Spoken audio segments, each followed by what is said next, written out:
Ar kada susimastėte, kur tiesiog dingsta jėgos? Kodėl kartais, tiesiog nesinori keltis iš lovos, o džiaugsmas atrodo kaip kažkoks tolimas, pamirštas prisiminimas? Šiandien kaip tik ir pasigilinsim, kaip atgauti tą prarastą energiją ir svarbiausia, vėl pajausti gyvenimo skonį. Ir šis klausimas, žinote, tai nėra tik žodžiai, tai toks jausmas, kurį, manau, atpažįsta tikrai daugelis.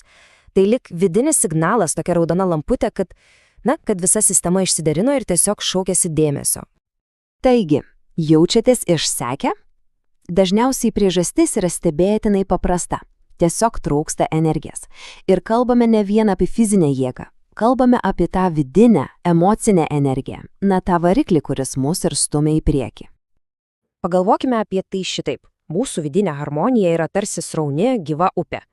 Bet kasdienis stresas, rūpesčiai, netinkami įpročiai, visa tai veikia kaip užtvankos, kurios blokuoja tą natūralią tėkmę. Ir kas tada nutinka? Energija užuot tekusi laisvai, tiesiog sustingsta. Viskas. Gerai, tai kasgi tie didžiausi energijos vaigis? Kodėl prarandame tą vidinę harmoniją? Pažvelkime atidžiau į tai, kas mus taip išmuša iš vėžių. Štai čia ir turime 10 pagrindinių kaltininkų. Stresas, aišku. Nepakankamas miegas, klasika. Prasta mityba, fizinio aktyvumo stoka. Toliau pernelyg didelis darbo krūvis. Emociniai išgyvenimai, perdegimas, socialinė izoliacija, netinkama aplinka ir žinoma sveikatos problemos. Matote, tai visa puokštė, viskas čia susiję, viena problema maitina kitą ir taip atsidūrėme tokiame, sunkiai įveikiamame užburtame rate.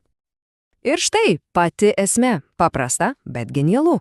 Gerai savijautai reikia geros energijos. Tai nėra kažkoks skambus šūkis, ne, tai fundamentalus principas. Gera energija tai tiesiog geros savijautos pamatas. Be jos, tiesiog nieko nebus. Viskas prasideda būtent nuo čia.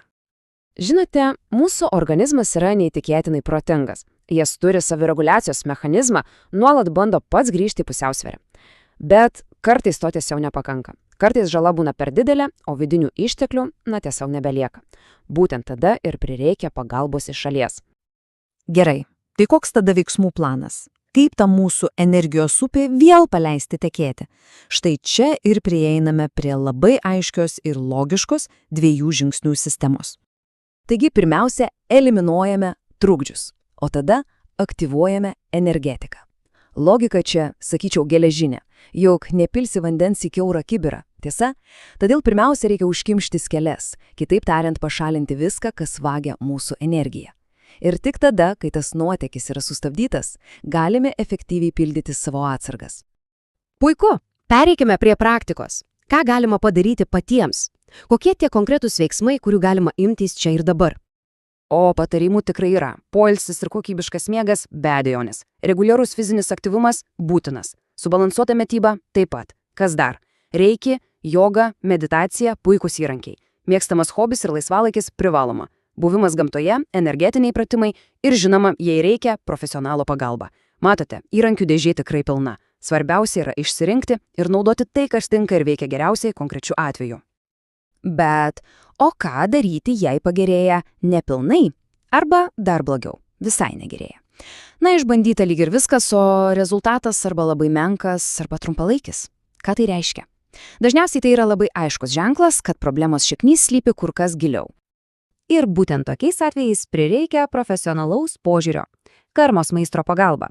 Juk kartais norint išspręsti tikrai sudėtingą galvosūkį, reikia specialisto, kuris mato visą paveikslę, o ne tik atskiras detalės. Taip yra todėl, kad problemos kartais būna tikrai gilesnės. Jos slypi ne paviršiuje. Tai gali būti pažeidimai čakrose, auroje, ar net pasąmonėje veikiančios negatyvios programos. Tokių dalykų, plika akimi tiesiog nepamatysi. Ir štai čia skaičius. 25. Ką jis reiškia? Būtent tiek metų patirties turi karmos meistras ir reiki mokytojas Virginijus Mokus. Taip, 25 metai darbo patirties – tai tikrai patikrinta laiko.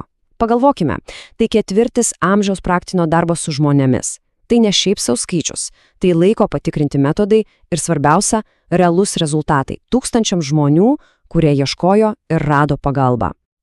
Gerai, tai koks galėtų būti kitas žingsnis? Štai konkretūs sprendimai, vedantis geros savijautos link. Galima apsilankyti energetiniai ar karminiai diagnostikai, išbandyti reiki seansą, sudalyvauti meditacijoje arba eiti giliau į meditacijos mokymus arba reiki mokymus. Pasirinkimas priklauso nuo to, kas šiuo metu aktualiausia. Visais šiais klausimais konsultuoja karmos meistras, reiki mokytojas Virginijus Mokus. Ir priminsiu, 25 metų darbo patirtis tikrai yra patikrinta laiko.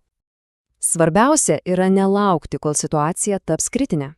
Daugiau gerų idėjų ir konkrečių patarimų visada galima rasti interneto svetainėse reikimokymai.lt ir motivatorius.lt. Imkitės veiksmų vardan savo geros savijautos jau dabar.